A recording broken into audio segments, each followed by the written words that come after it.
السلام علیکم محترم ناظرین گرامی، ریئلٹی وائز ٹی وی کی آج کی نئی ویڈیو میں ہم آپ کو خوش آمدید کہتے ہیں اور آج کی اس ویڈیو میں ہم بات کریں گے فتح خیبر کی۔ تو محترم ناظرین گرامی، مکمل آگاہی حاصل کرنے کے لیے اس ویڈیو کو آخر تک ضرور دیکھیے گا، اور اس کے ساتھ ساتھ اگر آپ ہمارے YouTube channel reality wise T V پر نیو ہیں تو ہمارے YouTube channel reality wise T V کو ضرور سبسکرائب کیجیے گا تاکہ آنے والی ایسی نئی ویڈیوز کا نوٹیفیکیشن آپ تک آسانی سے پہنچ سکے۔ محترم ناظرین گرامی، معاہدہ حدیبیہ کے بعد حضور نبی کریم صلی اللہ علیہ وسلم کو اس بات پر اطمینان ہو گیا کہ اب کچھ عرصہ تک مشرکین مکہ کی جانب سے کسی قسم کا کوئی خطرہ لاحق نہیں ہوگا۔ تو آپ صلی اللہ علیہ وسلم نے اب مدینہ منورہ کے اطراف میں واقع ان سازشی قبائل کی جانب اپنی توجہ مرکوز فرمائی، جو آئے دن مدینہ منورہ کا سکون برباد کرنے اور مسلمانوں کو نقصان پہنچانے کے منصوبے بناتے رہتے تھے۔ چنانچہ حضور نبی کریم صلی اللہ علیہ وسلم نے سب سے پہلے خیبر کا رخ کیا۔ خیبر شہر میں کئی بلند ٹیلے اور پہاڑ تھے اور یہ خالصتاً یہودی بستی تھی، اور ان یہودیوں نے خیبر میں بے شمار قلعے تعمیر کر رکھے تھے۔ خیبر مدینہ منورہ سے 80 میل کے فاصلے پر واقع تھا۔ حضور نبی کریم صلی اللہ علیہ وسلم نے مدینہ منورہ سے قریباً 1600 جانثار صحابہ کرام کے ہمراہ روانہ ہوئے۔ حضرت سیدنا علی المرتضیٰ جو کہ اس وقت عشوب چشم کے مرض میں مبتلا تھے، وہ بھی اس لشکر میں حضور نبی کریم صلی اللہ علیہ وسلم کے ہمراہ موجود تھے۔ لشکر اسلام نے سب سے پہلے خیبر کے قلعہ نعام پر حملہ کیا۔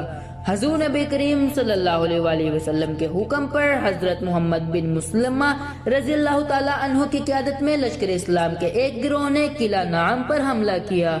حضرت محمد بن مسلمہ رضی اللہ تعالی عنہ اور ان کے بھائی حضرت محمود بن مسلمہ رضی اللہ تعالی عنہ نے نہایت دلیری کے ساتھ مقابلہ کیا اور بالآخر جام شہادت نوش فرمایا۔ قلعہ نعام کے بعد لشکر اسلام نے اپنی پیش قدمی جاری رکھی، یہاں تک کہ قلعہ کموز کے علاوہ خیبر کے تمام قلعے فتح کر لیے۔ قلعہ کموز کا شمار خیبر کے سب سے مضبوط قلعوں میں ہوتا تھا اور اس قلعے میں یہودیوں کا سردار مرہب رہتا تھا۔ حضور نبی کریم صلی اللہ علیہ وسلم نے لشکر اسلام کو حکم دیا کہ وہ قلعہ کموز کا محاصرہ کر لیں۔ لشکر اسلام نے قلعہ کموز کا محاصرہ کرنے کے بعد اس پر کئی تابڑتوڑ حملے کیے، لیکن فتح نصیب نہ ہوئی اور انہیں یہودیوں کی جانب سے بھی سخت مزاحمت کا سامنا کرنا پڑا۔ حضور نبی کریم صلی اللہ علیہ وسلم نے جب دیکھا کئی روز کے محاصرے اور تابڑتوڑ حملوں کے بعد قلعہ فتح نہیں ہو رہا، تو آپ صلی اللہ علیہ وسلم نے اعلان کیا کہ کل میں علم اس شخص کو عطا کروں گا جس سے اللہ اور اس کے رسول محبت کرتے ہیں اور وہ بھی اللہ اور اس کے رسول سے محبت کرتا ہے۔ اللہ اس شخص کے ہاتھوں قلعہ فتح فرمائے گا۔ حضور نبی کریم صلی اللہ علیہ وسلم کا فرمان سن کر تمام صحابہ کرام کے دلوں میں یہ خواہش پیدا ہوئی کہ علم اسے عطا ہو۔ اگلے روز جمعہ تھا۔ حضور نبی کریم صلی اللہ علیہ وسلم نے جمعے کی نماز کی ادائیگی کے بعد دریافت کیا، علی رضی اللہ تعالی عنہ اس وقت کہاں ہیں؟ حضرت سیدنا علی المرتضیٰ رضی اللہ تعالی عنہ جو کہ ابھی تک آشوب چشم کے مرض میں مبتلا تھے اور اسی وجہ سے جنگ میں عملی طور پر حصہ بھی نہ لے سکے تھے، انہیں بلایا گیا۔ حضور نبی کریم صلی اللہ علیہ وسلم نے دریافت فرمایا، علی کیسے ہو؟ آپ رضی اللہ تعالی عنہ نے عرض کیا، یا رسول اللہ، آنکھیں دکھتی ہیں اور کچھ دکھائی نہیں دیتا۔ حضور نبی کریم صلی اللہ علیہ وسلم نے فرمایا، علی میرے نزدیک آ جاؤ۔ آپ رضی اللہ تعالی عنہ حضور نبی کریم صلی اللہ علیہ وسلم کے نزدیک آ گئے۔ حضور نبی کریم صلی اللہ علیہ وسلم نے اپنا لعاب دین نکالا اور آپ رضی اللہ تعالی عنہ کی آنکھوں پر لگایا، جس سے آپ رضی اللہ تعالی عنہ کی تکلیف جاتی رہی اور ان کی آنکھیں ٹھیک ہو گئی۔ حضور نبی کریم صلی اللہ علیہ وسلم نے جھنڈا آپ رضی اللہ تعالی عنہ کو عطا کرتے ہوئے فرمایا، ان کے حق میں دعائے خیر فرمائی۔ حضرت سیدنا علی المرتضیٰ رضی اللہ تعالی عنہ فرماتے ہیں، حضور نبی کریم صلی اللہ علیہ وسلم کے لعاب دین لگانے کے بعد مجھے کبھی آنکھوں کی کوئی بیماری نہ ہوئی، بلکہ میری آنکھیں پہلے سے زیادہ روشن ہو گئی۔ حضرت سیدنا علی المرتضیٰ رضی اللہ تعالی عنہ لشکر اسلام کے ہمراہ قلعہ کموز کے دروازے پر پہنچے اور جھنڈا دروازے کے پاس گاڑ دیا۔ آپ رضی اللہ تعالی عنہ نے ایک مرتبہ پھر لوگوں کو اسلام کی دعوت دی، جسے انہوں نے قبول کرنے سے انکار کر دیا۔